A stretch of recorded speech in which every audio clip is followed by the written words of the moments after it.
You are now listening to the Here for the Truth podcast, hosted by Joel Rafidi and Yerasimos. What's up, everybody? Welcome to the Here for the Truth podcast. I'm Joel Rafidi. I'm my co-host Yerasimos. With me, as always, we've just wrapped up a very deep, thought-provoking, intriguing, grounded conversation with the prominent author Jeff Brown. He's a household name in this space, in this community. His work on grounded spirituality and on, debunking the new cage spirituality has been, super impactful for so many people. And I'm just honored to be able to have this platform and have these conversations, just really highlight, these individuals and this information. Um, what can I say? All our episodes are at hereforthetruth.com. Thank you for listening. Thank you for supporting. If you get the chance, please rate and review wherever you're listening. That would help us greatly. And no, without any further ado, much love. Here's Jeff. All right, everybody, welcome back to the Here for the Truth podcast. Such an honor to host the guest that we have with us today. We have Jeff Brown in the house, a former criminal lawyer and psychotherapist. Jeff Brown is the author of 8 popular books: Soul Shaping, Ascending with Both Feet on the Ground, Love It Forward, An Uncommon Bond, Spiritual Graffiti, Grounded Spirituality, Articulations, and his latest work, Humanifestations. He's also the producer and central subject in the award-winning spiritual documentary Karmageddon, which also features Ram Dass, Sean Korn, and Diva Pramal. Jeff has authored a series of inspirations for ABC's Good Morning America and has been featured on FoxNews.com and dozens of other radio shows. In 2010, he wrote a blog, Apologies to the Divine Feminine, from a Warrior in Transition, which quickly went viral and continues to be widely shared today. In a world saturated with spiritual teachers and self-help gurus, Jeff brings a refreshingly honest and human approach to what he calls grounded spirituality. He's a dictionary of new terms, and short, impactful writings became a phenomenon some years ago and continue to be shared by seekers and growers worldwide. They've touched and benefited millions of souls. He's also the founder of Soul Shaping Institute and Enrollment Press, and his new podcast, The Enrollment Hour, can be found at all the usual places. He lives in Canada with his wife, poet Susan Frybort. Jeff, welcome to Here for the Truth. Great to be with you guys. You're a great bio reader. Seriously, you make a living just reading bios. Thanks, man. I appreciate that. If anyone listening wants to offer me another job, feel free to reach out. Yeah, people fumble bios so often, so it's good to hear it read fluidly. How are you guys doing? We're doing great, man. Super grateful to have you here, and just excited for this conversation. That can unfold in any number of ways that we're about to get into.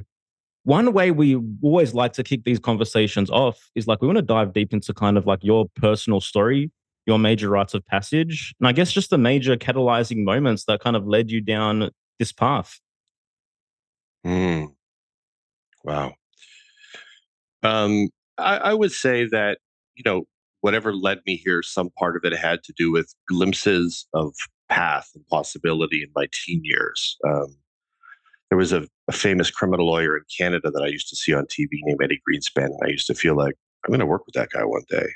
Just something about that guy. And I was a very practical guy, kid, edgy, warrior, feisty, in a survivalistic family, not sort of prone to sort of spiritual or divine imaginings. But I had some clarity around that, and ultimately sort of saw myself doing law and then leaving law and then moving, studying psychotherapy, humanistic stuff, and then writing. And it just felt like that was encoded in me. It was like I had some, either I was delusional or I had some glimpses of possibility that actually lived inside of me. And as it turns out, I probably was right. James Hillman called it the innate image. So the idea that we all carry this sort of pathways of possibility, what I call sacred purpose. You can call it whatever you want. And then I did end up going to law school, University of Toronto, and then articling with Eddie. You article in Canada for a year before you're called to the bar. We did a very significant police murder trial, and I wrote cross exams, jury address. I basically directed the trial. And then at the end of it, I just kept hearing this part of me saying that you're finished with law. It was sort of an odd time to be finished with law. I'd become quite well known in my little pocket with the cops, so I was well positioned to become a prominent criminal trial lawyer very quickly. And so I went to war with myself. So I guess this was this next rite of passage. I always had this kind of like part of me that was witnessing me from around the age of 13.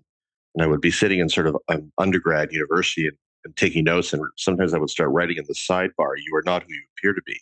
So it was like I had this like inherent awareness of the distinction between my adaptations and disguises, and then this thing that I call true path or sacred purpose over time. And so that was my work. My work was trying to align myself with this true path, um, and the deep belief in it. And so ultimately, two parts of me went to war. The part I called the warrior, which was the archetype that was so familiar to my soul, I believe, and this other part that the warrior disparaged and called Little Missy, inner daemon, guiding angel, some part of us that holds the truth of who we are. And somehow she won. And I stepped back from law at a moment when I was just about to sort of sign on the dotted line and get a practice going with some guys. And I just then explored the inner realms, something I was very, as a driven, pushy, warrior-esque guy, was very uncomfortable doing, but I felt like I had to do that. And spent a number of years just getting by, but living in reality, internal reality, and having experiences to explore who I was in relation to them. And I tried to write a few times, but it wasn't the right time. One of my lines in soul shaping is, if you step on the right path at the wrong time, you've stepped on the wrong path. So I'd stepped on the wrong path. And I ended up doing a graduate degree in humanistic psychology at Saybrook at a distance, because that was the second thing on my list. And then I went to Harbin Hot Springs in, like, I don't know, just before 9/11, and had this, Northern California, had this really powerful release experience for a number of weeks. And when I came home, I was ready to write. I guess I'd suffered enough, or learned enough, or lived enough, or was audacious enough to think I had something to offer. I don't know. And then I started writing then, and I pretty much haven't stopped since. Yeah. So there's a lot of markers and moments. But I think the thread that runs through it is that I sort of, for whatever reason, had the audacity to believe that there was something called true path, and that I developed terminology around, like truth aches was a term that I developed when I had indicators that I was off path. Yeah. We all have, I think, all kinds of different ways. And then I saw what the difference was when I was on path. The little voice inside went quiet. It's like I was where I was supposed to be. And for the most part, over the last 20 years, I haven't really heard from Little Missy, because I think I'm probably doing what I'm supposed to be doing. Love it. I love it, man. I love the hero's journey for each person. And I know Joel and I, it's just what we highlight on. We love talking about it. Spirituality is a word that is thrown around like everywhere in all different manners. And, you have a book called Grounded Spirituality. Maybe that's a good starting point in terms of just defining what that means and just your view of spirituality in general. Yeah. So it became clear to me. I became sort of a student. I was a psychotherapy guy at the beginning, and then I became more interested in this thing called spirituality. And, I was accessing through somatic psychotherapies a unity consciousness field. So if that was what they were talking about, I was like, well, just go clear your emotional debris and get in your body, and you'll be here. I mean, like, what are you even talking about? Why are you sitting in a stillness in a meditation cave or something in order to get here? They're just cry or rage, or you scream, rage against the machine, move that stuff out of you, and you'll get space inside, and you'll feel like you're present. Presence is a whole being experience. So, I started to explore that question. And I think on the simplest level, it's interesting. Nobody really asks, when people say I'm a spiritual person, people, we sort of assume, oh, there's various forms that could come in. You could be, a very disciplined, meditative, or meditation warrior, or you could have crystals around your bed, or whatever it means to people. And I was like, let's just ask the question, what does spirituality mean? Because for me, spirituality, it seemed to me, meant reality. So that if you could quantify it for the moment, the most spiritual person was the one who was holding the greatest number of threads of reality. And most of what I was seeing were, say, meditation experts or something, or new age what I eventually called the New Cage practitioners, who had sort of perfected certain threads of consciousness and omitted everything else. And in fact, called everything else your story or an illusion or the matrix, but yet it was all real and real in our bodies and real in our bodies. And so for me, spirituality is reality. So that which we've been calling spirituality for the most part for centuries to me is exactly the opposite of spirituality. It's dissociated. It's enlightenment. It's like self-avoidance masquerading as enlightenment. That's how I characterize it. I would watch Tolle, I would listen to Tolle, and I would sort of fall asleep, and he'd be talking about awakening, and I just kept falling asleep. And I thought, this is not awakening. This is a sleepening. There's something wrong here. And he tells this whole story at the beginning of his book called The Power of Now, which I call The Power of Self-Avoidance, where, he talks about how he was sort of suicidal, and then all of a sudden something happened one night and he woke up and he was an enlightened person. And most therapists call that dissociation. But in the so-called spiritual world, we call that awakening. And when I made my film Carmageddon, I would ask all these Neem Karoli Baba people that called them the Neem team, all these men in particular, I'd say, I don't get it. Bhagavan says he's enlightened, but he's got some, let's say, some ethical issues. And they would all say the same thing, like I was asking a stupid question. Enlightenment comes to who it comes to. Doesn't matter what work you do on yourself. Doesn't matter if you clean up other parts. It's irrelevant. And I was thinking, well, all these guys have terrible ethics and, acting out with women all over the place. And they can call themselves enlightened because normally spirituality, the way we've understood it, splits off this thing called sacredness from humanness. So anything to do with your humanness, your ego, your feelings, your story, your personal identifications are sub-spiritual. And for me, it became clear that it's all spiritual. Presence is a whole being experience, or it's nothing at all. And grounded spirituality for me emanated from the feet up, from my capacity to connect with Mother Earth and connect with all other realities, and at least do my best to do that. And when I was able to do that, I felt like I was really here. Mm-hmm. And when I wasn't able to do that, I felt like I wasn't. And yet that was the thing they kept calling spirituality. So it just started to feel like, I call it just patriarchal spirituality. It just felt like a con to me, like a big fat hustle that's been going on forever and ever with clothes and outfits and bells tingling and all kinds of silly, nonsensical, hierarchical things that are presented as something that they're not. Because I think it's obvious based on what we're seeing on our planet and what we've done to our planet, that if we were so spiritual and we were so here, we would have noticed the damage that we were doing and we would have stopped it. So I think the work now is to become truly spiritual, which means to be here for everything. Yeah. Tolle is an interesting one. It seems like the power of now and like a new earth, they're kind of just like built into the path. Like everyone is kind of going to read that at some point along this journey, it seems.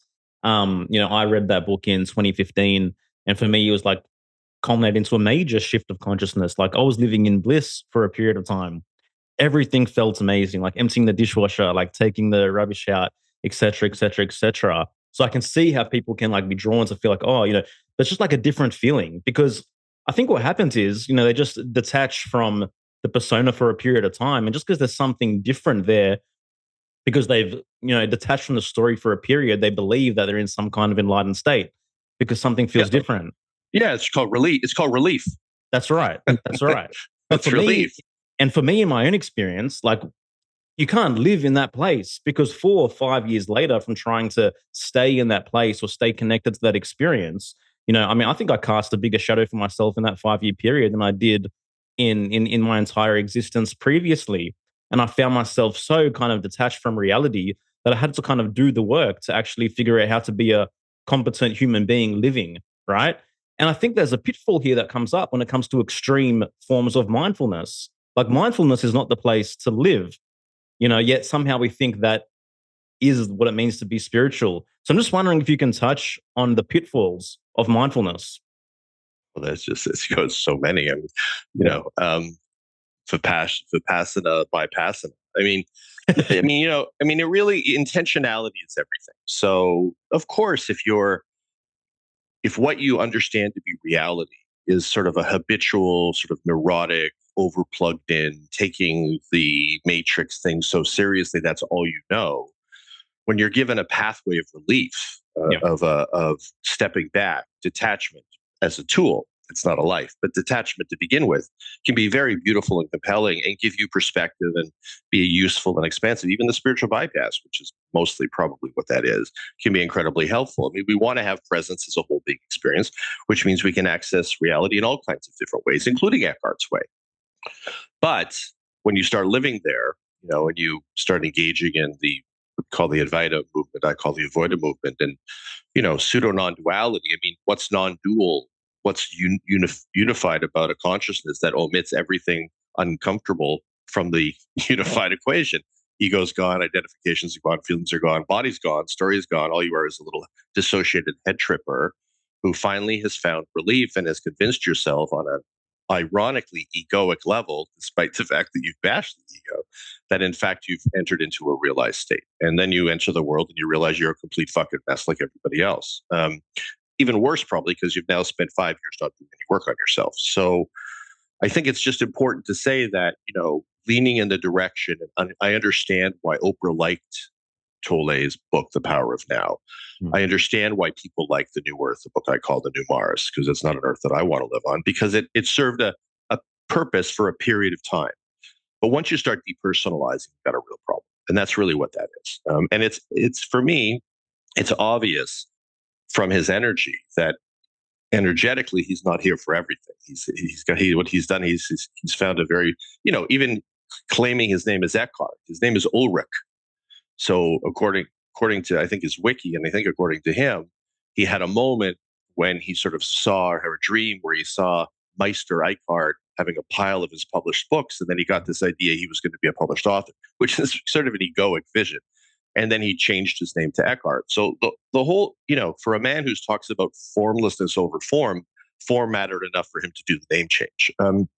So if you start looking closely at all of them and all of it, you realize that they're confusing sometimes useful self-avoidance with something called enlightenment. If I could just read a bit from Andrew Harvey's foreword from Grounded. Totally. It does the stages, because I think, let me read it. It'll contextualize it. So Andrew says the ancient alchemical path has 3 stages. First, profound experience of transcendence that reveals divine identity. Okay, profound experience of transcendence that reveals divine identity. This makes obvious the truth of what's written in the Upanishads. You are that. So we're all of that. We're like, Ajahn, I am the tree is me. That whole feeling. The fire hydrant is God. I am the fire hydrant. That's a consciousness, and there's a feeling around that. The patriarchal traditions have mistakenly taken this stage for enlightenment. But the alchemists knew that this was only the first stage. The second stage is the stage that Jeff is a master of. That's Andrew's just being nice to me. But this is where the deep knowledge of the transcendent and the forces aroused by that knowledge are consciously integrated step by step with mind, heart, soul, and crucially, and more importantly, the depths of the body. As this second stage progresses, the third stage, which is called the simple thing, starts to emerge. And for this third stage, there are very few descriptions because very few people have truly matured in the mystery of profound union with all that this stage brings. So the idea is that you understand the significance of the first stage. You need the first stage. You got to pull out of this localized, habitual, narrow-lensed consciousness and explore another various, more expansive perspectives. And then it's like, then what? Now you're bifurcated. You're like a bird without feet. You're a bird with one wing. You're going to come crashing down to earth if you interface with reality and in the relational field, which is where most of the triggers for all of us we know arrive. And then the question is, and the challenge is, how do we integrate that experience, the experience you had with living in your body in this world, and taking seriously that you're living in your body? You can tell that they're dissociated rather than just introducing you to another lens when they bash everything human. That's a sign that they're trying to get away from their own unresolved humanness. So they'll say your story isn't real. Well, that's stupid. How can your story not be real? It's in your tissues. There's trauma tunnels in your body. It's dug into you. Your triggers are coming from your story, your individual story, your generational lineage, your historical lineage, your ancestry, all of those things. It's all real. And that's the thing that's missing. They're trying to present the thing that feels comfortable is real and everything else is unreal. It doesn't work. It's not true. And if we go there, we're never going to evolve as a species because we're never going to work on ourselves. So I think that grounded spirituality is my attempt. And in the book, I spend many chapters interacting with an ungrounded seeker, realizing it's just not working anymore. He's in a relationship. She wants a baby. He's like, I don't want a baby because they're going to pull me into my feelings. He doesn't want to go near his feelings. And meditating 6 or 8 hours a day in order to stay away from his feelings and to stay in that lovely pseudo bliss. It's not really bliss because the body is filled with all kinds of toxicity and shadow that's unresolved. But, if you do it for a long enough period of time, you can convince yourself. And the village that comes to bring you the milk in the cave can convince themselves that you are the one that's bringing the higher vibration and all this higher vibration nonsense, the rest of it. And as we're seeing now, none of this changes anything. Because the only way we're going to get anywhere is if we actually realize that everything is real. And then we can find preferred paths, but we've got to start from recognizing that everything is real. Yeah. Do you think it's concerning when people explore spirituality with no foundation of understanding of the human psyche and psychology? Yeah, I think that's the whole game. Like Ram Dass and I hung out, he was in Carmageddon and I went there a few times. One time over parts of 2 days, we had an amazing dialogue that I wish I had filmed, where I was calling him a spiritual bypasser. I said, your name is Richard Albert, your name is Ram Dass. So let's start there. And so that we engaged back and forth. And he's a very noble dude, but he hung out with Tim Leary. He was used to debate and he was able to handle it, but it wasn't comfortable. And we went back and forth, and that was really his point. You're so psychological. And I said, why are you so uncomfortable about that? Were you just too fucked up that you had to get rid of the psychological? I mean, this was, what happened? And we went back and forth like that. And the whole game was that the psychotherapeutic piece was trying to take you into your story, to your pain, into all these negativities. And he wanted to be not Richard Albert. Being Richard Albert wasn't comfortable for him. Mm-hmm. He preferred to be elevated as the man, as the guru, as the Ram Dassian. But yet he had this brilliant mind that when you engaged him in debate, was able to go there. And at the end of the 2 days, cutely and uncomfortably, he said, oh, you're right, Jeff, I'm a spiritual bypasser. Get out of my house. And I love him when he got out of his house. And then, I thought, oh, well, that's cool. So maybe now when you have your big Sunday Sangha, when they come to the house in Maui, you're going to, acknowledge what you acknowledged to me, but of course he just went back to being Ram Dass. And, that was his shtick. And it helped a lot of people to project and objectify onto him all kinds of things that they needed to feel like there was this loving, realized big daddy, because they didn't have one. And God is unseen. And so he became this projected figure, even if below that, it was all mixed up. It was all mixed up. And I love the guy. He helped me, but, and I helped him. I mean, after the filming, he cried because he'd done some healing in the heart of these various interactions when we were shooting Carmageddon. But, he was a good example for me because I had the most positive transference onto him out of all of them. And yet, once you got down to it, it was avoidance and his fleeing the psychological was a huge part of whatever his problem was in his life, because there was a lot of unattended to material that demanded recognition and demanded some form of resolution. So do you think there's any value to be extracted from, for example, Ram Dass's teachings? Absolutely. Yeah. I mean, I think if you go in thinking that he's got it all figured out, don't go there. Yeah. But if you go there because you want to engage in various practices that allow you to access certain ways of being, or simply to be in the presence of someone you have good transference onto, so you can explore who you are in a safe container, which is often what happens, because there was a safety about him that didn't exist for a lot of them. We see what's happening in Canada with John DeRuyter and the criminal charges and all the rest of that. This has been going on forever. So Ram Dass had a kind of a maturity about the way he held things. So I think that helped a lot of people. But I don't think it's good if you go there and you hold on to the belief that this is a perfected being. I think you're holding yourself back in your own development. Yeah. Yeah, I think anytime you give that much power away to a single individual, there's something that you're missing in yourself. You're not You're not Yeah. grounding. You're absolving yourself of self-responsibility.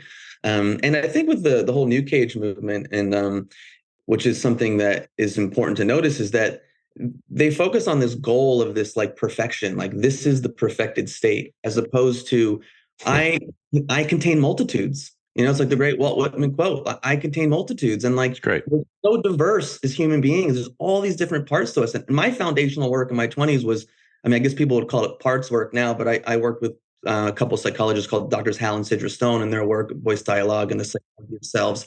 And that to me was so liberating, because there was just like, wow, there's these different parts to me. How can I build a relationship with each of them? They all have something to tell me. There's a different gift. And if I just push them down into my unconscious, like what damage can that cause? And this is where projection comes into play. This is where we get into relational dynamics that don't ultimately serve us. So, I mean, I heard you even before when you were talking, the way you use language, which I appreciate, you say a part of me, because most people will just go, I, not Right.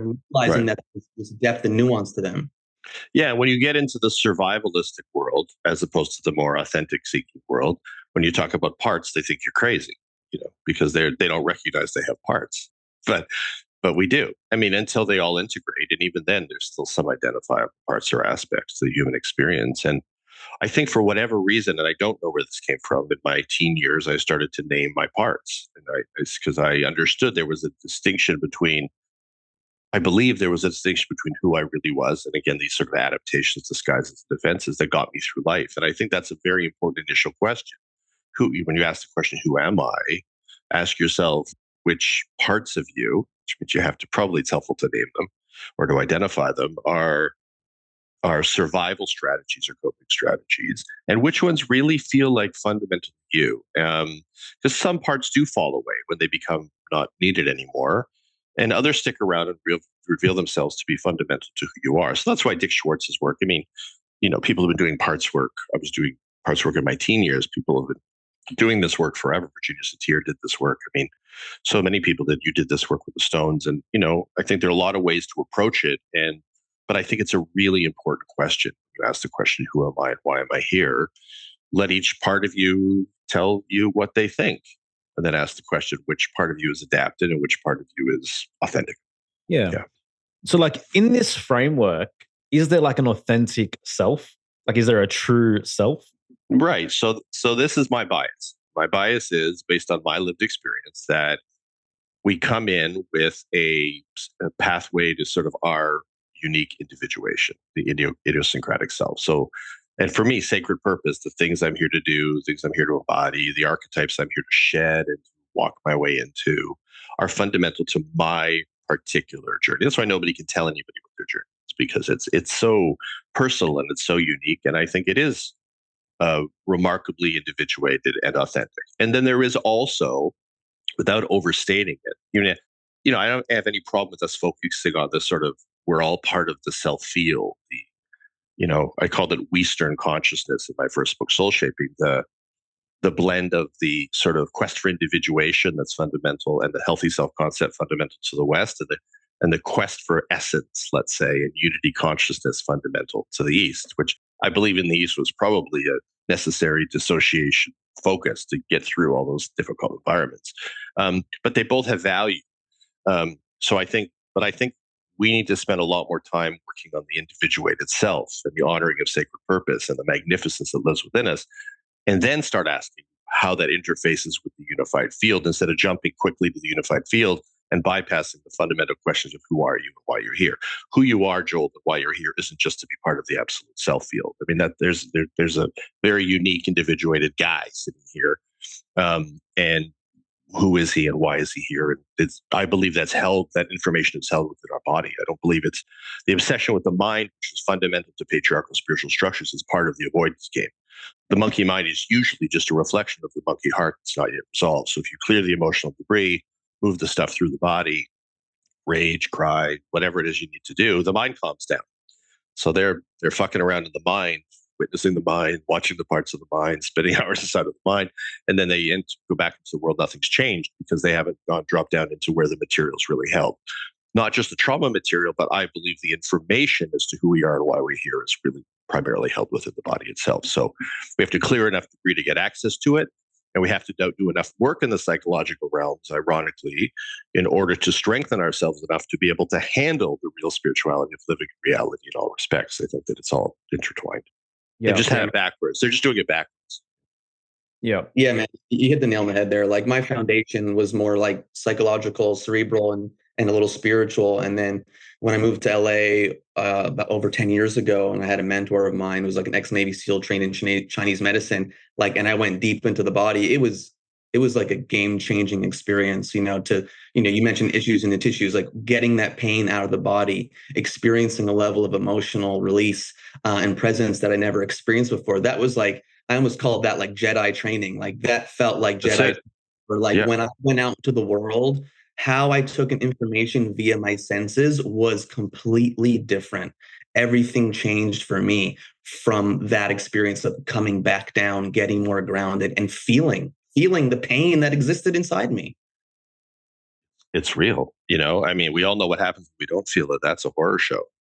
Um, but I said in Soul Shaping, repressed emotions are unactualized spiritual lessons, because I believe that, it was about clearing debris so I feel more at peace in my own body and have more space inside to clarify my path and direction. If you're all bunked up, it's hard to see who you are and why you're here.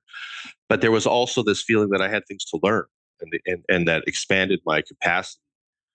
So for me, emotional and spiritual maturation are synonymous. So it's all the same. So that work that you did is the work that allows you to be more present for this conversation, for example, which is an important, thematically very important conversation for people to engage in. And if you hadn't done that work, you may be finding ways to dissociate from this kind of conversation. So, I don't see how it's possible to go deeper into reality as spirituality, and spirituality is reality, without attending to and acknowledging what you're holding and doing your best to clear the debris and to learn the lessons. If there are lessons, there aren't always lessons. Sometimes it's just a horrible thing that needs to be cleared. But if there are lessons, then learn the lessons so that you can transform into somebody who can handle more of reality going forward. Yeah. Um, in your book, you mentioned you spent a bit of time with Alexander Lowen, which I think is incredible. He's Yeah. one of the masters in this whole body psychotherapy field, and only 1 degree separation from Wilhelm Reich, which is, Wilhelm Reich was his therapist. Yeah. yeah. So I'm wondering if can you talk a little bit about that experience, and also like in your own journey, like what are the ways into the body? Like, does one have to experience excruciating pain by having someone stomp on them, or go through intense breath work, whatever it might be, to Mm. get there and to do this work? Like, what are the other avenues? Mm. So Lowen, I did some session work with Lowen. He was my therapist for a period of time. I would usually take a train down to Connecticut to his little house. And I'd walk in this house in the middle of a little house in the middle of a horse farm in sort of fancy New Canaan, Connecticut. And then this dog would come in and I would hear some big wild birds. I mean, he was all about the animal body. And then this man would come in, seemingly human, but more like a wild Mustang with these bright eyes and bushy tail and energy coming off him, and a sharp, sharp Judaic lawyer mind. Like he just had a sharp mind. And he'd bring me into this little dank little room that had a breathing stool to go over and a thing to lie on to hit and kick and tantrum, because he tantrumed 300 times every morning, even in his 90s. And he would talk to me. So he'd sit me down in a chair that had never been cleaned, and he'd sit down in a chair that had never been cleaned. And it was sort of dusty, like the psyche, you know. And I thought, this feels really fucking right. And I'm sitting with Lowen, and I would engage him. Like I was really, and he knew that he needed about 15 minutes of me talking from my mind to feel safe enough to get to the next stage. And then he was very good. He would say, he'd go, "Are you ready now?" And I knew what it meant. It meant you're ready to get out of your head now that you're here and get undressed and let's get to work. And this guy worked. This was not this was old style work, I mean, he grounded you. He put you over the stool. He said, "Cry, boy, cry." And you could barely breathe because you were living without realizing with such a constricted chest. And he said, "Just stimulate, cry, stimulate, cry. Just cry. It'll come. It'll come." And he was not afraid of anything. Occasionally, he would go and answer the phone while I was trying to cry on the stool. He'd answer the phone, "Moishi, I gotta go. I got a boy. He's on the stool. I'll call you back." And only with Lowen, because I had such good transference onto Jewish grandpa. with him because of my Jewish grandpa. Did I find it cute rather than like ridiculously annoying that he was answering the phone while I was trying to cry? And and the stuff would open, and all of a sudden I'd feel nauseous, and I would remember things that in my habitual consciousness I wasn't remembering. So that's how when you do the body stuff deeply, you realize, man, I'm a phony. We're all a phony. We're so phony because look what I'm carrying, you know.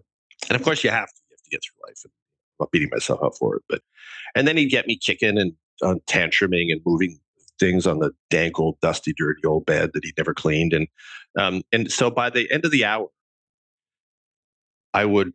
before I would go into, this is how I knew it was effective. Before I would go into the house, I sort of saw the house, I saw the horse farm, I saw the horses, everything was sort of separate, and then by the end of the session I would go outside and feel like everything was unified.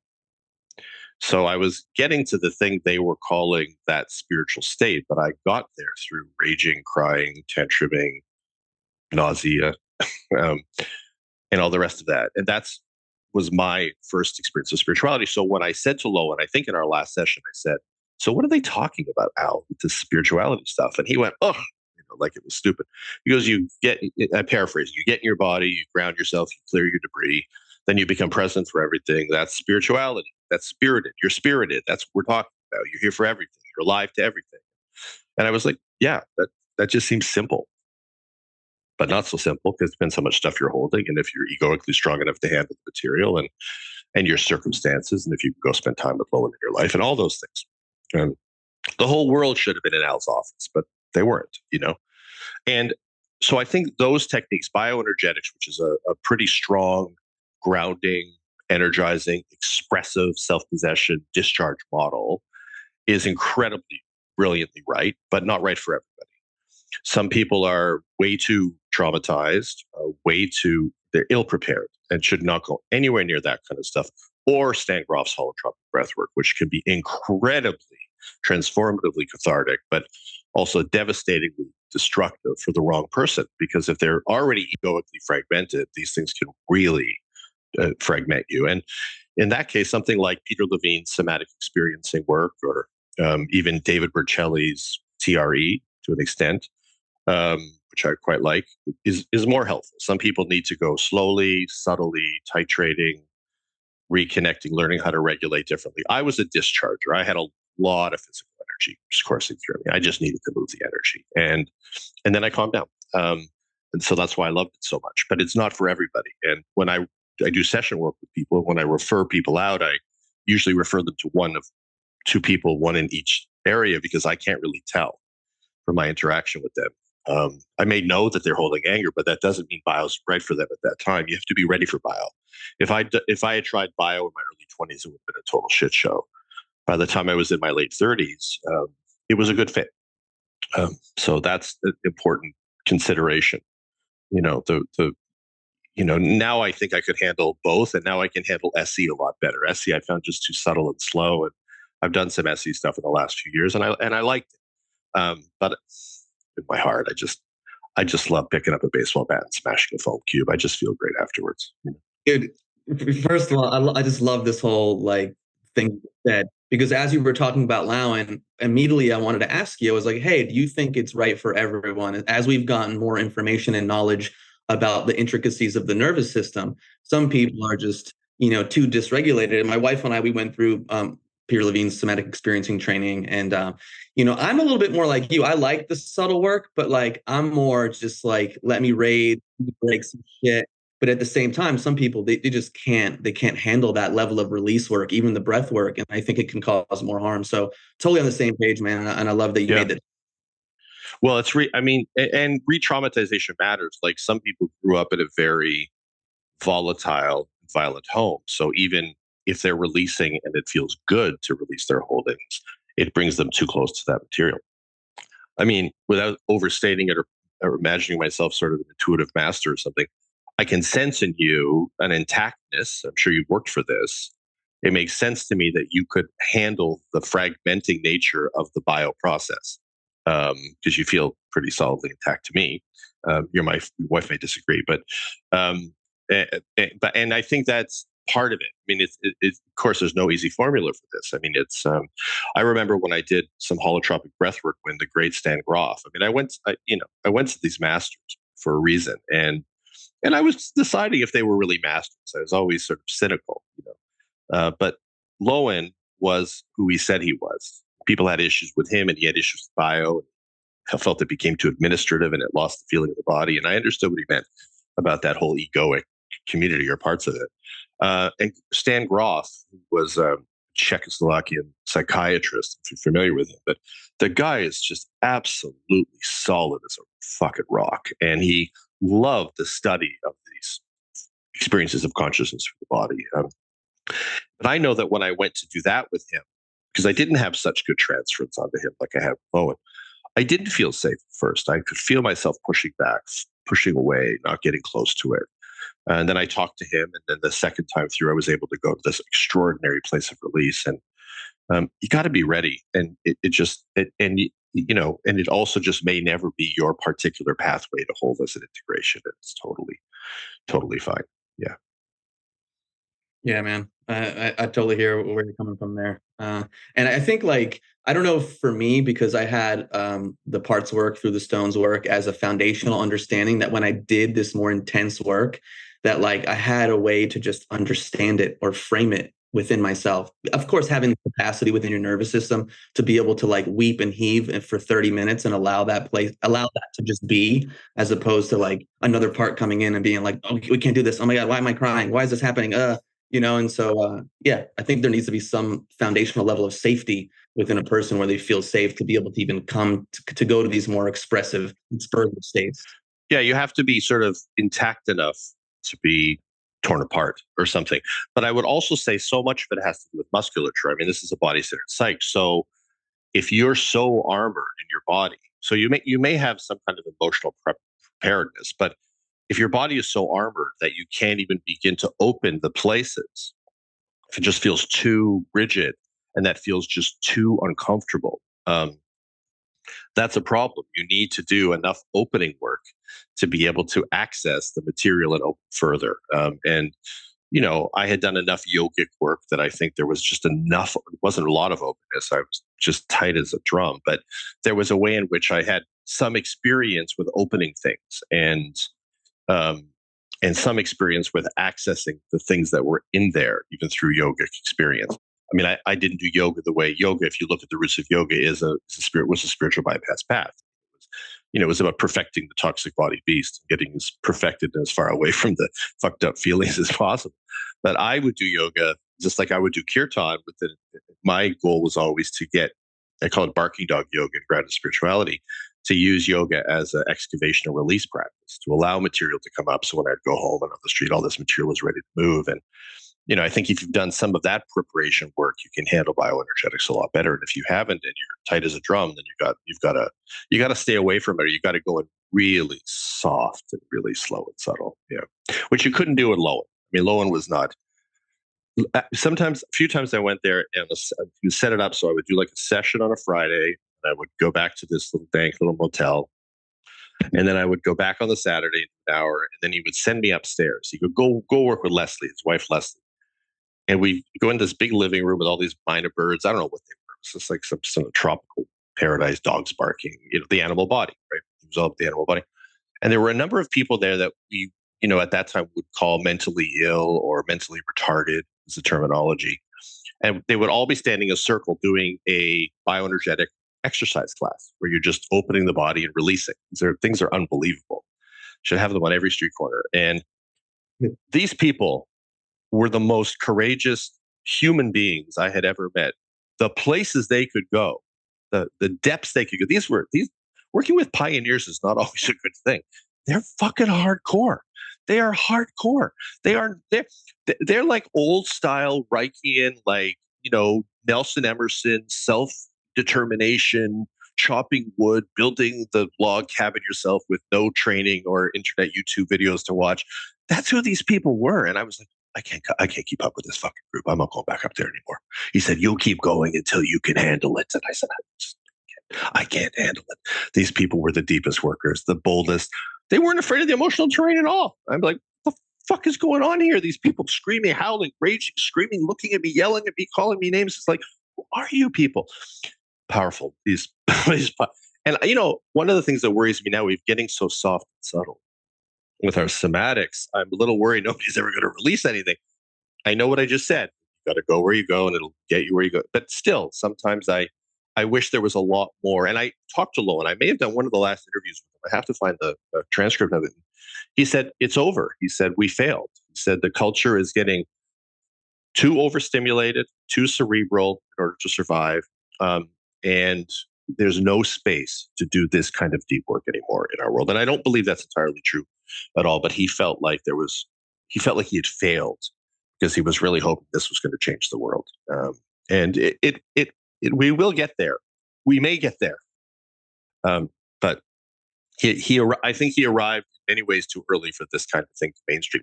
Nobody was even talking about trauma. Now we're finally talking about trauma. So that feels like an important step in that direction. Yeah, man. Dude, I'm loving this because like the pioneers were fucking hardcore. I was like thinking about, my God. and my God.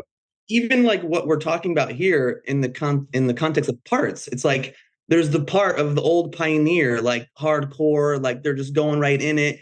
Maybe like the knowledge of the nuance of the nervous system wasn't really there. Maybe they said mean shit.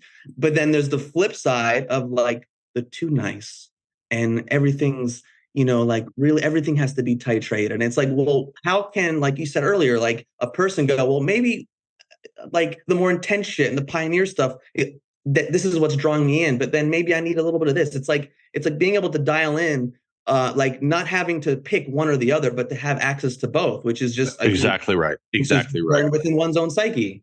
Yeah, you'd like to ideally, in the perfectly balanced world, be able to access your inner Alexander Lowen and your inner Peter Levine.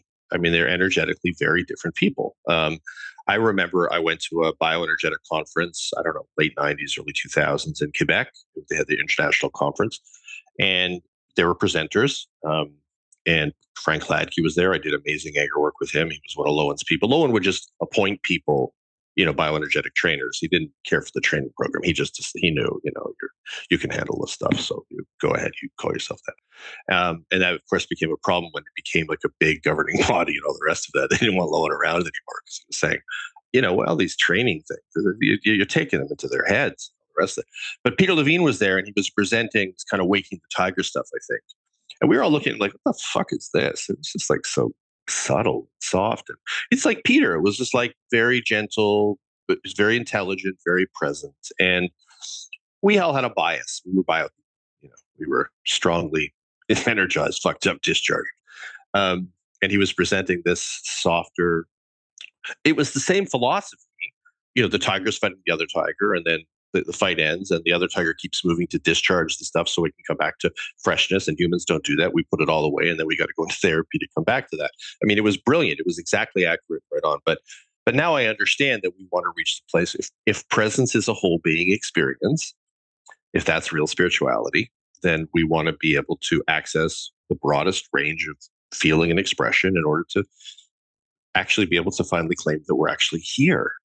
Not here as a self-avoidance trip, not here as the new Mars, but here as here. And yeah, I think so. But, I think we also understand there's so much trauma in the field that it's already extraordinary and pioneering enough for any of us to even explore any of these ways of being and pathways and therapies. And even if we don't get to the point with all our generational material where we can be here for everything, we can certainly do a better job than we're doing.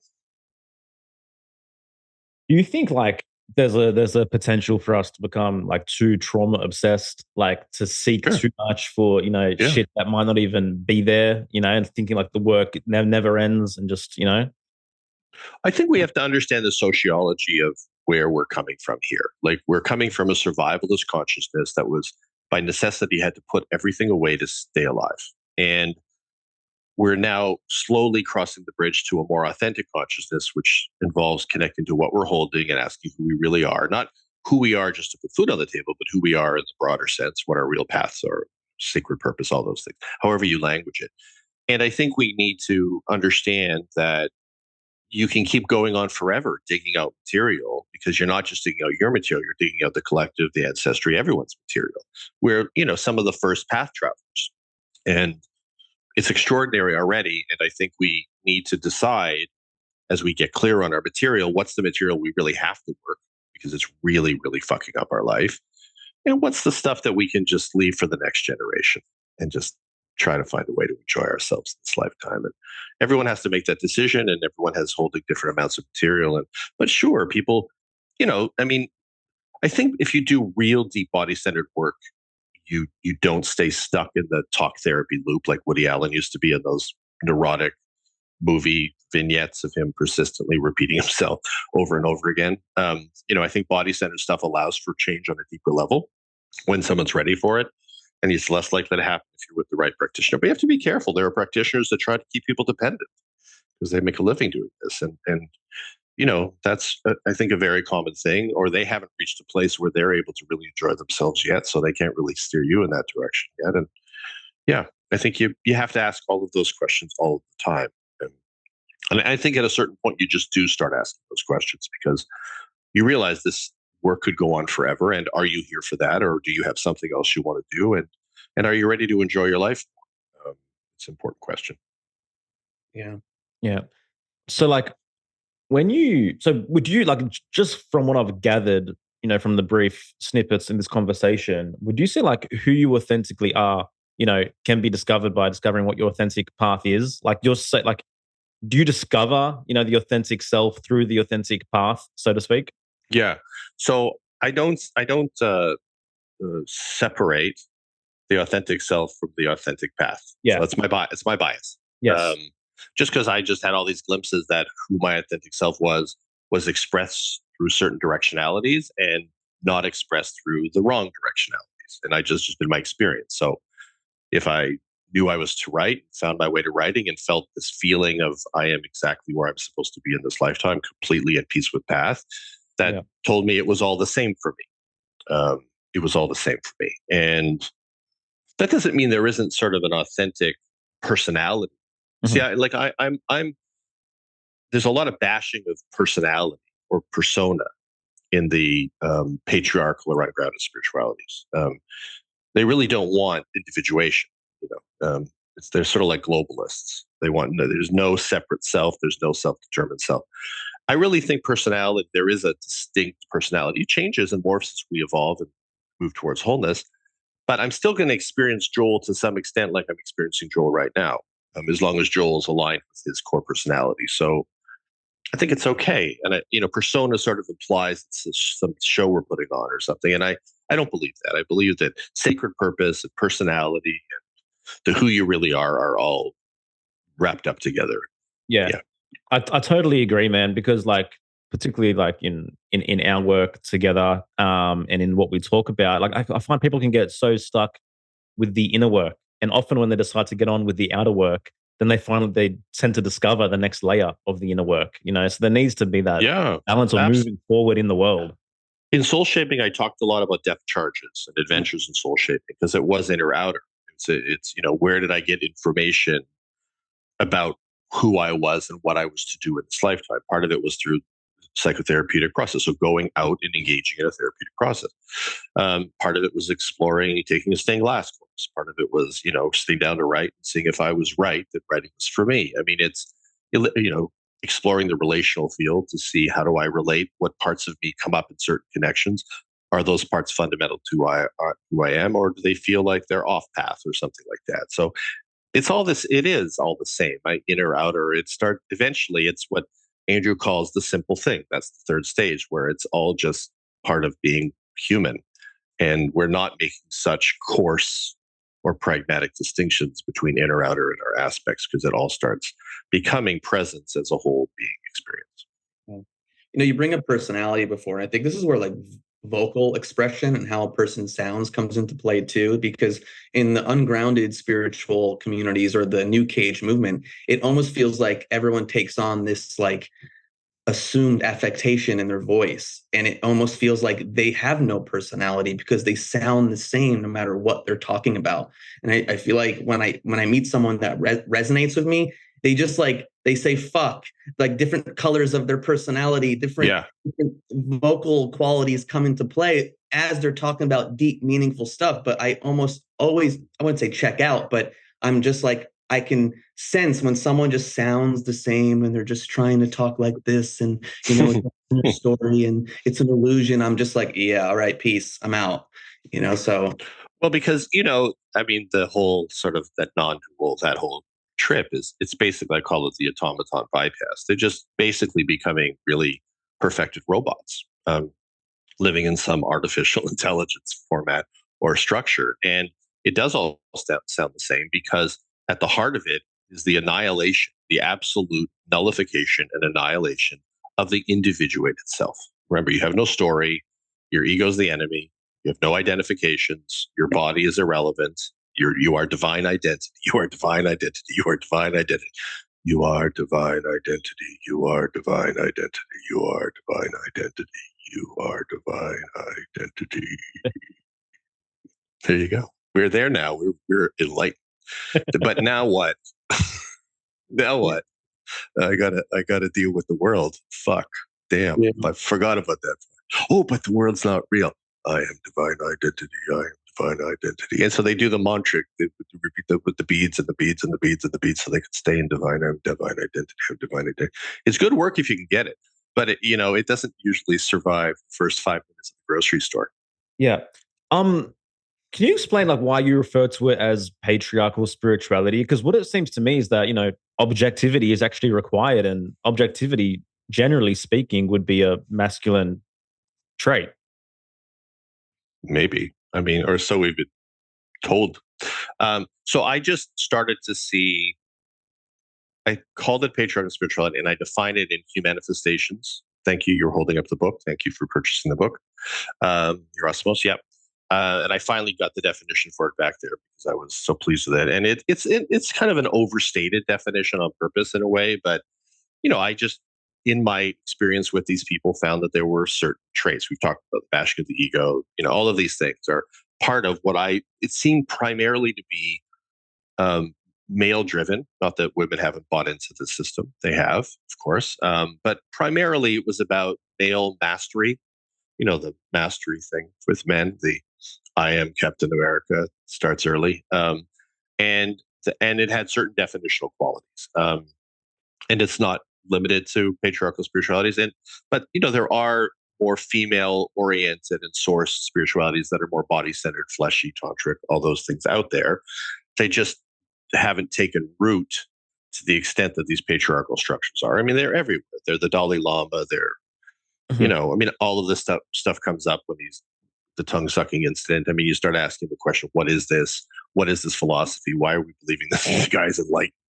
He picked the 7 things or whatever this stupid story is. I don't buy these stories at all. And of course, the patriarchy loves to present themselves pageantry and particular outfits, bells and whistles, and all the rest of it as part of presenting itself as the one who knows. It's the unhealthy male ego that always wants to be the one that knows. The healthy male ego absolutely can absorb the fact that it doesn't know a lot of things. But it's really the unhealthy ego that's ruling the patriarchal spiritual structures. And of course, it's all inherently contradictory because nobody bashes the ego more than them, and yet nobody's ruled by it more than them. It's yeah.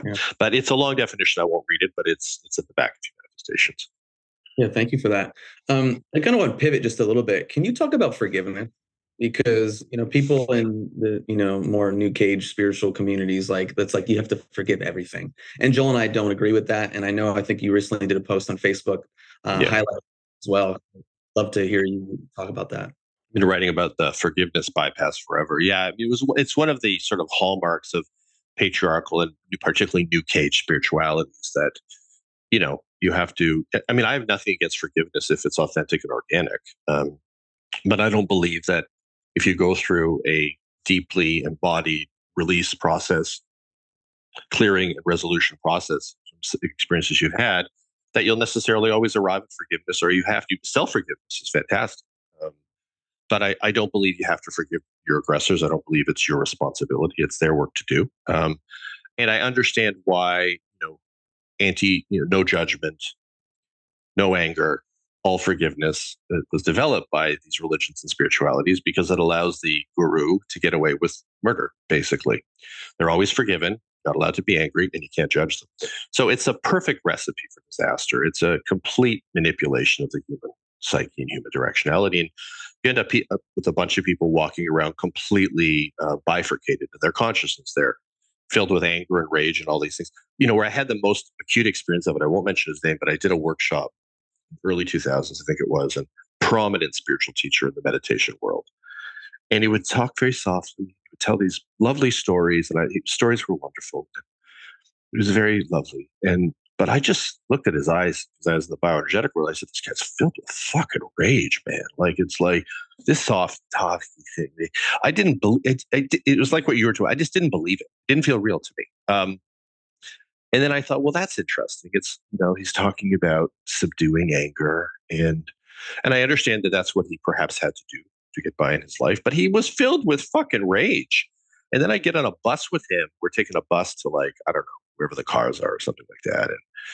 And Mr. Softy Toffee starts abusing and talking down to this sort of, annoying, but not terribly annoying member of the community that week in a way that indicated that he was a total rageaholic. And, I won't mention things I know about many prominent spiritual teachers who bash anger who are total rageaholics. So, it just seemed very obvious to me that these were just like the bypass. These were just mechanisms that were designed to control and contain their behavior and the behavior of the people around them, that had nothing to do with presence as a whole being experience, which has to allow for the possibility that at the end of an emotional process experience, you decide that you're not going to forgive your aggressor or perpetrator. Just feels healthy to me. I get why we do it, so society can function the way it's organized. But at the end of the day, I don't think it takes us too far.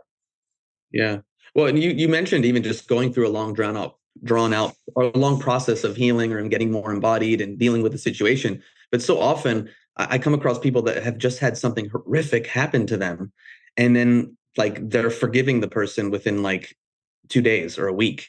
And I just feel like there isn't this dance or exploration within themselves of all these different, will have different opinions on the situation and the relationship. Yeah, I mean, it's a coping strategy that run amok, and for whatever reason, depending on their circumstance, maybe they work with that person. They have to find a way to survive, and so they maybe unconsciously are deciding to fabricate forgiveness for a period of time.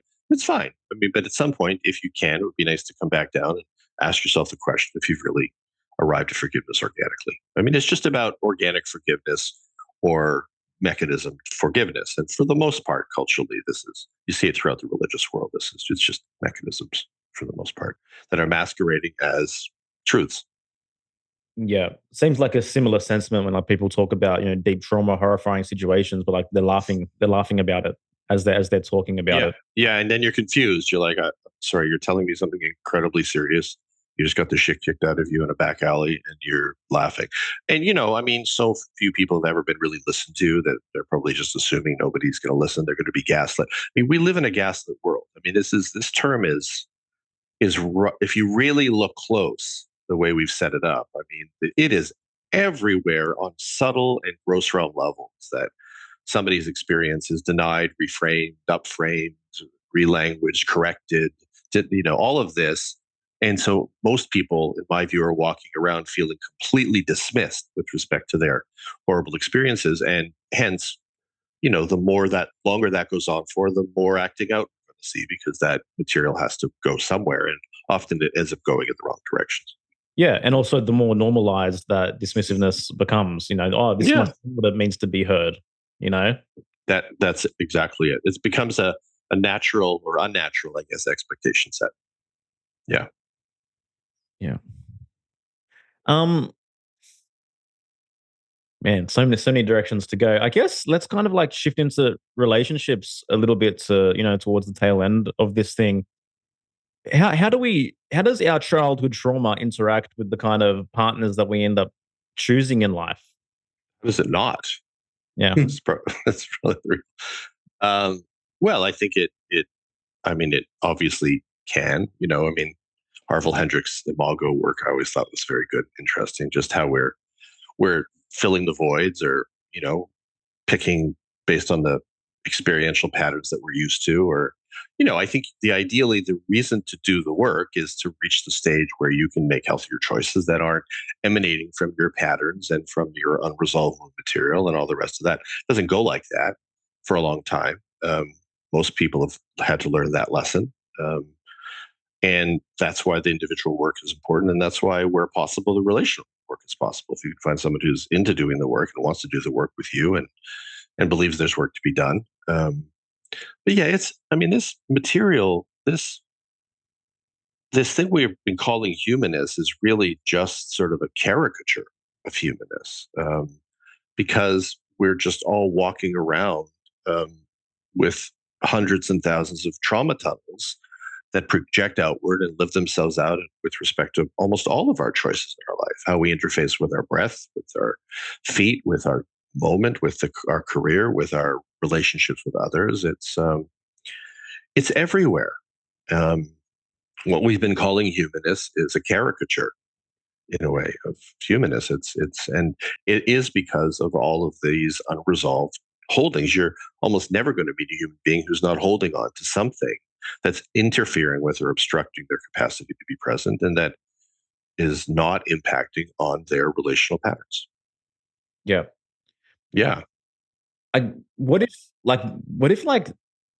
to have trauma is to be human? What if to hold is to be human? Because it's not really Sure. separate from that experience, right? Yeah. Yeah. I always had this sort of vision of this. It's that now feels so silly, but my notion of sort of perfection was a world that was so safe on a nervous system level, that we can all just sort of access our truest path and purpose and not have to be armored and super resilient all the times. And we just wander around the village like that in loving, connective ways. And we don't have to deal with the fucked upness of the human experience. And now, as I get a little older, I'm thinking that's probably not that realistic. That I'm not really sure that's exactly where we're headed. Yeah. I'm just really enjoying this conversation, man. Like, it's so cool to just share this space with you and just hear everything you have to say and share your experiences and your stories and just how real you are, man. I appreciate it, and it's just you don't get a lot of that, I think, and especially people that are talking about these subjects. And so, much respect. Thank you. I think there continues to be a lot of confusion around what spirituality means. And, it's this sort of separate, special, precious place that some people access and on an egoic level, like feeling like they've accessed it. And it's divorced from what I would call most people, including their daily experience of reality. And, I think that my work and you guys can hold the space for it. And I've probably done over 1,000 interviews over the years. And I think some of my favorite ones, and this is one of them, to be honest, but some of my favorite ones were with sort of, kind of American psychics on these like kind of raunchy radio shows. And it's like, the fact that they think their psychics might be silly, but maybe it isn't. But there was just something so sort of bingo parlor genuine about it. I just felt like I could just relax and just not present myself as somebody who knew much of anything. I think I figured a few things out, but I don't for one moment think any of this is easy. Or that I'm an enlightened master or something stupid like that. And the moment I start to think like that, I know 5 minutes later something's going to happen. It's going to remind me I am far removed from that state of being. So I like them because I don't know. It was just like people were calling in about their dog dying. Can you talk to my dog? And just felt like it's just an experience of reality. It's like for me, the most spiritual person is the one at the donut shop who's, handling a practical life, handling a lot of realms of responsibility, trying to find his goodness in the heart of that, trying to connect from his heart when he can. And just feels so much more awakened to me than the guy than Tolle, who presents like that and has maybe perfected the art of meditation, but I have a feeling hasn't perfected everything else. I just feel more comfortable. I feel less pressure to pretend that I don't have to pretend that I'm something I'm not or something. With you guys, I don't have to pretend. So it's easier to have a conversation. Yeah. I agree, man. I'm drawn more to as the saying goes, the salt of the earth people, as opposed to people that think they're like transcended earth. Yeah, if they have, then bye. And we'll take them to the airport. teleport to wherever they're going, and hopefully they'll become good Brahmin floating around or whatever the story is, and now they leave their bodies because they realize that now they're going to help us from above or whatever this fucking bullshit story is. It's fine. It's good work if you can get it, and if we can just find the teleport location, I'm happy to drive them there so they can stop playing us and lying to us about what enlightenment is, so we can actually do some work to awaken on a human level. Yeah.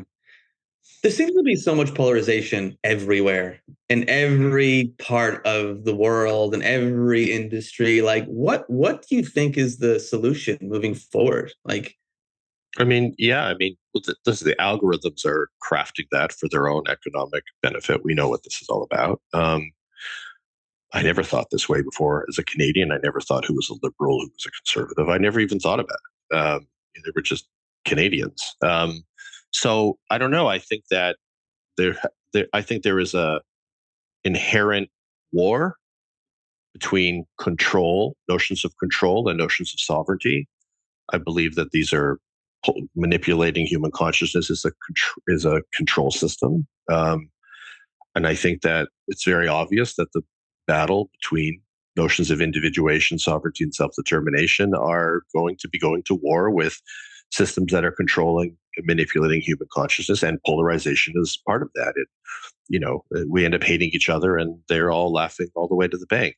That's what the whole game is about. And so I think revolutions are going to occur and are going to intensify and deepen over time as people become more aware, and they are, even mainstream people now are becoming more aware of the ways in which systems are manipulating them. They've been designed to manipulate them. And we're going to have to fight for our right to the light. And part of that is learning how to band together with people on the left and people on the right and people in the center, and realize that we have so much more in common every day than we seem to disagree on, and that intensity of disagreement is manipulated. It's being manipulated from the outside, and that it's not true to our nature at all. Because if presence is a whole being experience, there will still be an individuated aspect to it. Like, somebody may have a particular emphasis on self-determination in their consciousness, another might be more collectivist in certain ways. But it won't be so extreme that we hate each other, because, of course, I stand on the shoulders of the self-determined ones.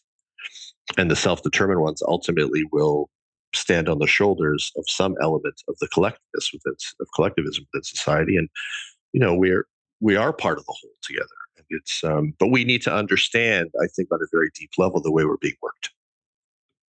yeah, well said. I don't think we should soft touch that. I think we need to really understand it on a very deep and subtle level. Yeah. What's next for you? Like, what's the vision for you and your work in the world and the impact that you want to continue to have? Yeah. So I'm write some courses this summer. I like writing courses. I have courses on jeffbrown.co. And I'm also going to begin in the fall working on a book called Rebrave, which is because I've recognized that we have been unbraved by these structures and systems for a long time, and that we need to rebrave as individuals and as a collective that bonds together in order to transform these human systems in a more humane and truly inclusive direction. So that feels like that's my primary focus going forward. Yeah, that's the growing edge of my particular sacred purpose. What about you guys? What are you guys doing, and what's next? It's a good question, Yerasimos. I don't know. Joel, you want to answer that?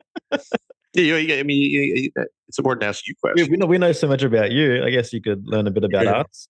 Yeah. And we started this podcast in 2021. For me personally, this life was never really envisioned for me. I was very much so stuck on the idea that I was be working within a family business my entire life, and my path was set out for me.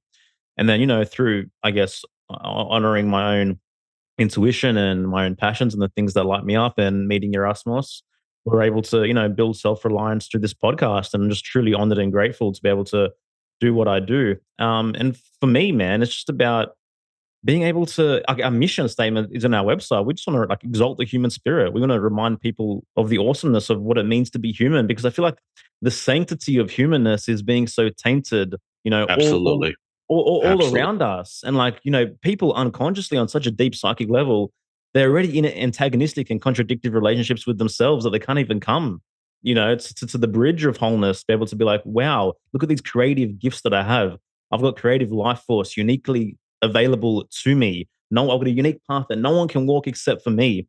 And to me, like, you know, we don't value our potential, but that's the most miraculous thing is this notion that, you know, there's a path that is mine alone. But how do I get on that path? How do I take steps? How do I move forward? You know, and how do I enter that truly reciprocal relationship with life? And, you know, being able to have these conversations, I think is a huge step forward in that regard. Um, and yeah, man, that's kind of where we're at. We want to keep inspiring, keep educating, and keep growing what we're doing here. I mean, it's true that it's all part of it. It's, the self has been so desacralized, shamed. That's how, I mean, if they make you small, you're controllable. It's not actually complicated. And, or at least being egotistical when you're little because you think you're amazing. I mean, you are amazing. The actualization, the excavation, clarification of who you are and why you're here is beautiful. Imagine a world where everybody was emblazoned with their path and sacred purpose.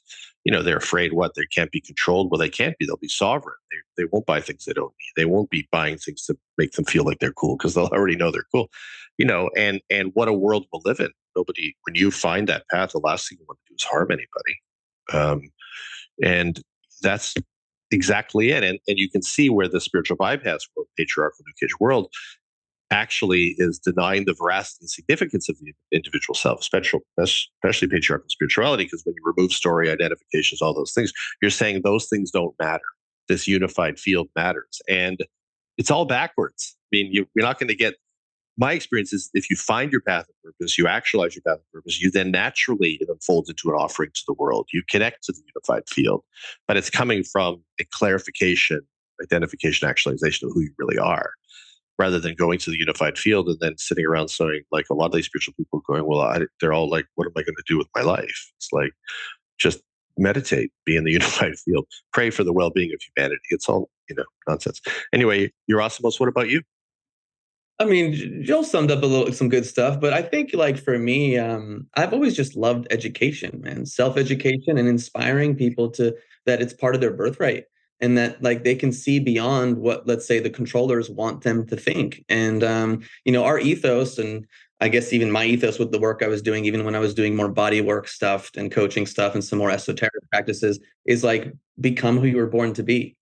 You talk about the sacred path, the sacred purpose. Like, Right. that's what I'm curious about. Like, who are you, when you kind of peel away some of the threads of that conditioning and the trauma and the wounding, that kind of, I mean, even though it's part of your path, but it's like kept that light, that inner Yeah. light. Yeah. So it's like, I want that for everyone. I Yeah. want that for the people that I work with, that Joel and I work with. And as far as the podcast goes, this was the initial stepping stone. We met. We wanted to have all different types of conversations around these subjects. Like we called it Here for the Truth, not I Have the Truth.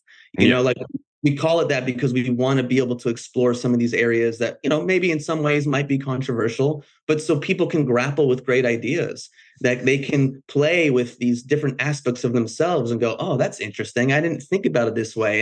And can they challenge established belief systems within themselves because of conditioning? So I love depth and being serious, but there's like a playfulness to like deep work and learning and challenging belief systems that comes natural to me.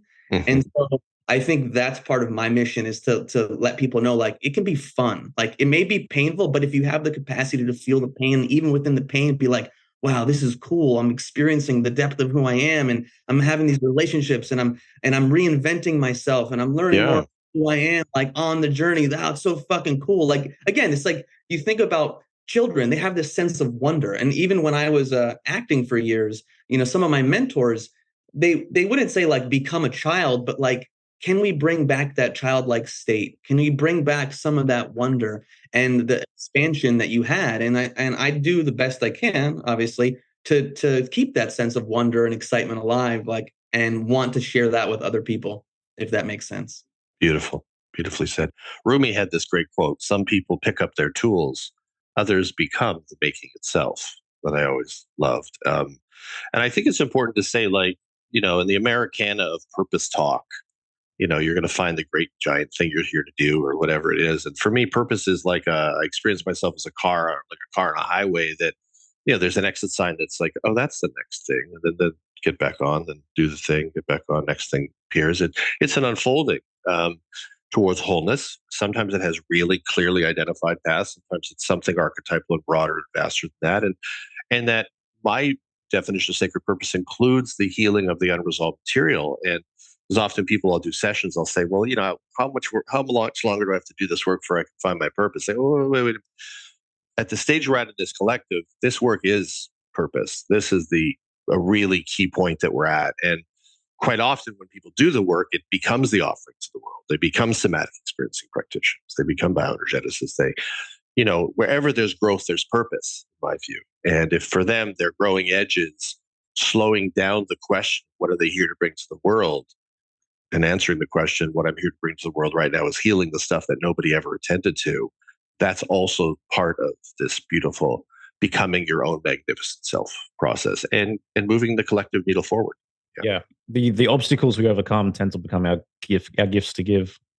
Yeah, often. Yeah. Often. Not always, but often. Yeah. So that, I just don't want to go too New Cage. Often, but not always. Totally. Yeah. I want to touch on a point you were bringing up before in regards to self-denigration. Something that we didn't hit on was this whole notion of aestheticism, right? Which is so rampant within the Eastern culture now, has kind of drifted into the West. For example, extended celibacy or extreme fasting or body piercing, etc. To me, all these are manifestations of the underlying notion of Eastern mysticism, I guess, or New Age, self-denigration, by punishing the self, by punishing the body, by withholding from everything, then I will, become enlightened. Well, they'll become something. They'll become frightened, probably. It's all part of that. The denigration of the self. This is just one of the forms that denigration takes. And it may be for some people, in order to access that thing they call a higher state. I'm not into higher states. I'm into truer and deeper states, but they're in a higher state. So if to access that and maybe get the perspective they need from the higher state, putting it in the most positive light, they have to smash their body to bits, starve, drink, not eat, something so they can access something. I'm not particularly interested in accessing higher states or what they call higher states, which really for me are really transcendent, absolute self-avoidant states. And it makes sense to get there that they have to destroy the self. It's just another way they can destroy the self. And for some people, the idea of self-eradication isn't enough. They actually literally have to do it in order to access that thing they're hungry for, which is ironically moments of relief from the self by destroying the self altogether. And, it's all extremely fucked up in my view. If our goal is to reach a place where we can be here for everything and see everything as real, not all states or experiences are preferred.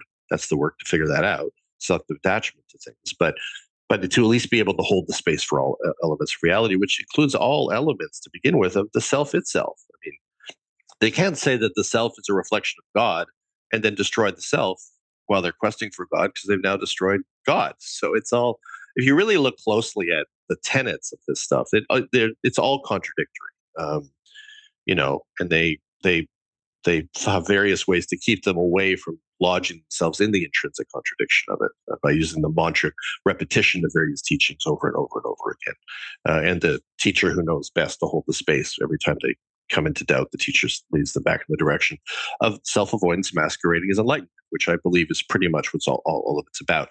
And I think it's also important to say sociologically, these things arose from realities where it must have been required to experience reality in these ways. It's not all sort of criminal or something or malintended. Often it was, I didn't live in the Buddha's world. I don't know why the Buddha had to leave his family and leave the world in order to access something he called higher states. Maybe that's what they had to do to be able to paint a picture of possibility that humanity has something to look forward to, for example. Yeah. But I think now, maybe, possibly, for the moment at least, we've built enough of a framework, civilization, where we can explore the question of the deepened experience of self in ways that aren't quite as extreme or self-avoidant as they were before. Cool. We need more descension, not ascension, right? But get back into our bodies and Yeah. to the ground. Yeah, going down to go up, that whole thing. Like, I think it's, I think Sanyel Bond. I used to use the term waking down, and then I found this guy Sanyel Bonder, and I think his wife's work. I think he written a book called Waking Down, and I think that's just what we're talking about. And I understand why it's scary. It's painful. Waking up is up is a lot less painful because it's there's nothing really up to hurt you. Yeah. Reminiscent of the great Jung quote as well. No tree can grow to heaven unless it has roots in hell. Brilliant. Yeah. I've never heard that quote. That's a great quote. Mm. I think that's all we're talking about. Yeah. And it seems so simple, but yet it's not. Yeah. It's not. And like, again, this is where it's like compassion is required as well, because like, people feel safe in their bodies because of extreme abuse or neglect or whatever the case may be. Like, the ideas of waking up, the ideas of ascending, the ideas of transcending are appealing.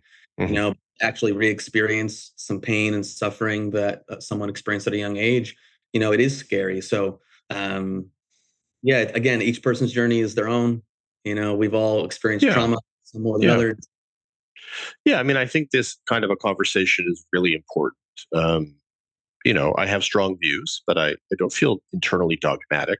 My views change over time. And I think that my issue with this whole New Cage thing is that somehow in this so-called spiritual world, you weren't even allowed to debate or critically review teachings. Like I started doing this on Facebook, and I was the only one I knew doing it, and I was being attacked. I have more kind of hate emails, threatening emails from Buddhists than from anybody else, ironically, but not so ironically. It's wild like that. But I think that somehow spirituality found a way to get exempt from the critical review thing that was happening everywhere. Many of these so-called spiritual people are happy to review everything, the political world and other parts of the world, but spirituality was. So I just kept coming because I thought, at the very least, we're going to get this conversation on the table. I had a friend on Facebook who killed themselves, bought into the New Age stuff, and then the New Cage term came up, and I realized what was happening. And I've had endless emails from people who've killed themselves who bought into those teachings and fired their therapist, and their stuff kept coming, and then the therapist wasn't real. A lot of it wasn't real, but it was completely real because their stuff was ruling them in the middle of the night and ultimately led to them leaving this earth prematurely. So these are really important conversations. So if somebody's going to explore Tolle and explore Adyashanti or explore Byron Katie and their little turnaround game, they at least know that there's other ways to look at what's going on here, and then they can decide. Can't force anyone. They do whatever they want to do. They might be beneficial for them for a period of time. But we need to start talking about grounded spirituality on a regular basis before it's too late. That's really how I feel about it. Totally, man. So glad you started, I guess, disputing it the way you did and found your own path and wrote the books and, formed the ideas and philosophies that we're talking about here today. Such an honor to, hold this conversation with you. Grateful for your time, man. Thank you. Great. Do you have like a closing message for our audience? And also if you just want to direct them as to, how they can best support you at this time? Yeah. I have a new Substack, the Real Men newsletter I'm just getting into. They can connect with me there if they want to join. My main website is jeffbrown.co. There's audio download courses there that are very popular and other things. And I don't know, I think that the first step, maybe if there's people wanting to first step this, is to try to find a way to just spend more time alone within your own body. And I called it solitude in my first book, Soul Shaping, and just grant themselves permission somehow to get to know who they are in a real sense by pulling away from the things that distract them, dissociate them, and all the rest of that. And just start there. Just spend some time with yourself. Get caught up with yourself. Get clear on yourself, and then things will unfold from there. Yeah, I love it. Real quickly, do you have like a 10th book that's coming that's just the glossary of your terms? Because I just love all the terms. Thank you. Yeah, you know what? I think I maybe should. There is a enrealment dictionary in process on jeffbrown.co in the writing section. But I think it would be good for me to do a definitional book and then have little exercises to sort of land the definitions. So maybe, thank you. Maybe that's the next book. Cool. I expect it to be acknowledged in the acknowledgement section of the book, so I appreciate it. In fact, your picture will be on the front cover, That's awesome. as suggested by. Jeff, again, I said earlier, much respect. Thanks for making the time for us, and I know our audience is definitely going to get a lot out of it. I definitely did, and yeah, looking forward to diving even deeper into your books and your work. Great. Totally. Thanks, guys. It's great to be with you. I really enjoyed it. Likewise. Thanks for listening, everyone. We'll see you next time. Smoke and mirrors, I'm seeing through the illusion. Waking up in a time, they think you're in a delusion. Somebody set the alarms, cause they be too busy snoozing. I'm in a DeLorean. Fast forward in evolution to a place where we can share our confusions. Yeah, 450 BC, I'm sharing tea with